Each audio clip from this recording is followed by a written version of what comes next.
Hi friends, मेरी जी recipes में मैं फिर से स्वागत करती हूँ। मैं आज बना रही हूँ पोहा पुलाव रेसिपी।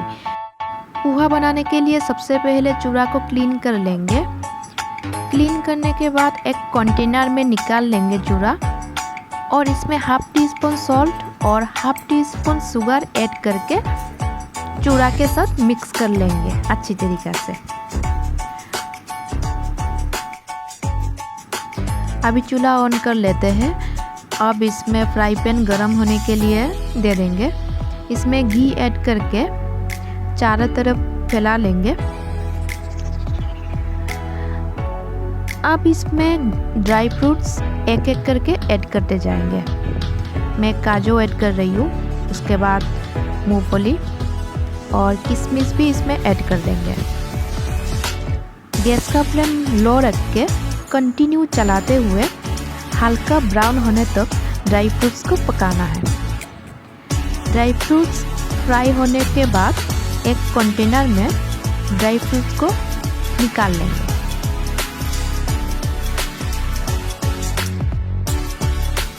पुलाव में डालने के लिए प्याज कट कर लेते हैं।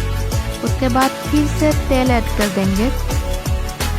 तेल ऐड करने के बाद इसमें इलायची दाना ऐड करेंगे, कटे हुए प्याज ऐड करेंगे इसमें और कटे हुए गाजर ऐड कर देंगे और मिर्चा ऐड कर देंगे और कंटिन्यू चलाते हुए सारे चीज़ों को मिक्स कर लेंगे।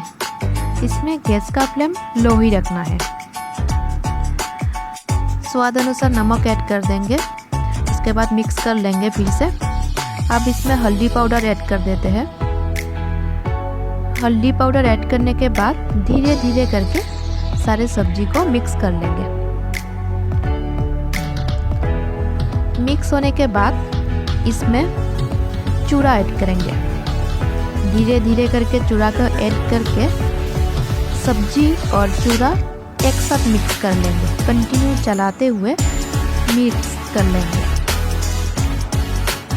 मिक्स करने के बाद इसमें ड्राई फ्रूट्स ऐड कर देते हैं। अभी ड्राई फ्रूट्स ऐड करने के बाद फिर से कंटिन्यू चलाते हुए मिक्स कर लेंगे। आज का ये रेसिपी सुबह ब्रेकफास्ट में या फिर इवनिंग स्नैक्स में आसानी से यूज़ कर सकते हैं। बहुत ही कम टाइम में और स्वादिष्ट बनने वाला एक रेसिपी है। ये ज़्यादातर ठंडियों में खाना अच्छा लगता है, लेकिन गर्मी के टाइम में भी या बारिश के मौसम में खाने से भी अच्छा लगता है। आज का ये पोहा पुलाव रेसिपी पसंद आए तो वीडियो को लाइक एंड शेयर ज़रूर कीजिए और मेरा वीडियो पसंद आए तो चैनल को सब्सक्राइब भी कर दीजिए। थैंक यू फॉर वॉचिंग मेरी जी रेसिपी चैनल।